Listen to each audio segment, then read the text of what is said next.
I'm highly dissatisfied with me.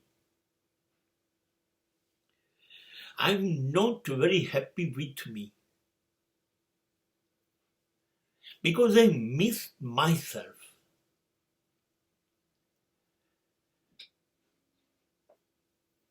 હું મારાથી બહુ જ રીસાઈ ગયો છું, નારાજ છું. એટલા માટે નહીં કે મારે બધું બહુ જોઈતું હતું, મારી અપેક્ષાઓ બહુ હતી, મારી ઈચ્છાઓ બહુ હતી, મારી જરૂરિયાત બહુ જ હતી, અને એ કશું જ મને મળ્યું નહીં. અસંતોષ ને અસંતોષ જ રહ્યો. મારા સ્વપ્નાઓ ભાંગી ગયા, તૂટી ગયા, કોઈ દિવસ સિદ્ધ થયા નહીં. સફળતા સફળતા સફળતા જીવનની અંદર સતત રહેવી જોઈએ એવું કશું રહ્યું નહીં. એટલે હું નારાજ છું મારાથી, એટલે હું રીસાઈ ગયો મારાથી. ના, એટલા માટે નહીં. હા, હું સાચે રીસાઈ ગયો મારાથી.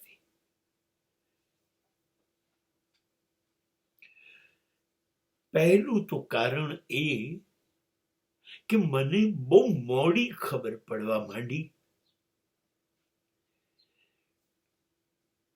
કે આવો હું નહોતો હોવો જોઈતો.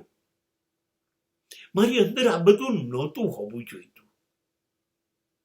આ બધી વસ્તુઓએ મને ગજબનો પકડી રાખ્યો, અને હું પકડાયેલો રહ્યો પણ ખરો.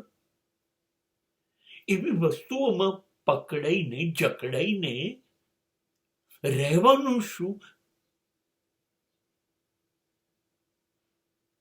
જે તમને આગળ વધતા રોકે. તમારે અદ્ભુત બનવું હોય, બનવા ન દે. એવી વસ્તુઓમાં પકડાયેલો હું રહ્યો વર્ષો. એટલે નારાજ છું. અને નારાજગીનું તો એક કારણ એ છે કે મારી અંદર ઈશ્વરે ઠાંસીને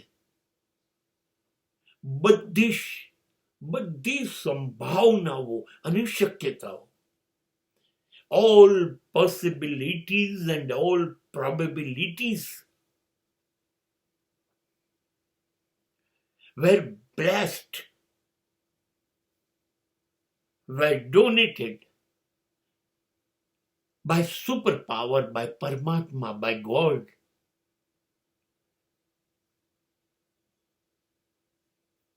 And I cannot satisfy his expectations or God's desire.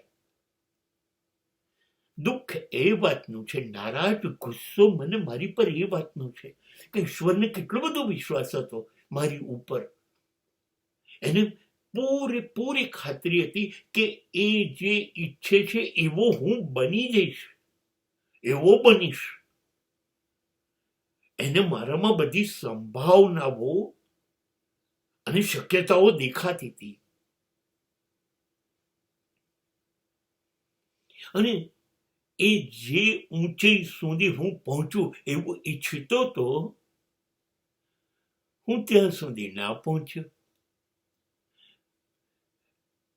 હવે ઈશ્વરનો ભરોસો તોડવા બદલ તો હું ગુનેગાર ખરો કે નહીં? એટલે પણ હું નારાજ છું. સાચે જ બધું જે મેળવી લઈએ છે ને આપણે, સુખ, સમૃદ્ધિ, સંપત્તિ, સત્તા, પ્રતિષ્ઠા, આ બધું મેળવી લઈએ છે ને, ના, એ રહેવાનું નથી. કેમ કે હું જ નથી રહેવાનું. જે દિવસે મારા શ્વાસ સમાપ્ત થશે, એ દિવસે જેની પાછળ દોડ કરીને મેં મેળવ્યું હતું એ બધું મૂકીને હું તો જતો રહીશ.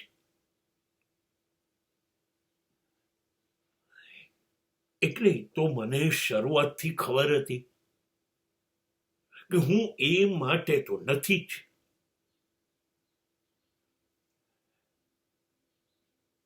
એનું કોઈ દુઃખ નથી, પસ્તાવો નથી, અફસોસ નથી. હા, અફસોસ એ વાતનો છે કે મારી અંદર શ્રેષ્ઠતમ શક્તિઓ હતી, એનું હું ઉપયોગ ન કરી શક્યો અને ઈશ્વરની અપેક્ષાઓ પૂરી ન કરી શક્યો. આ બાબતમાં હું મારાથી ખૂબ નારાજ છું.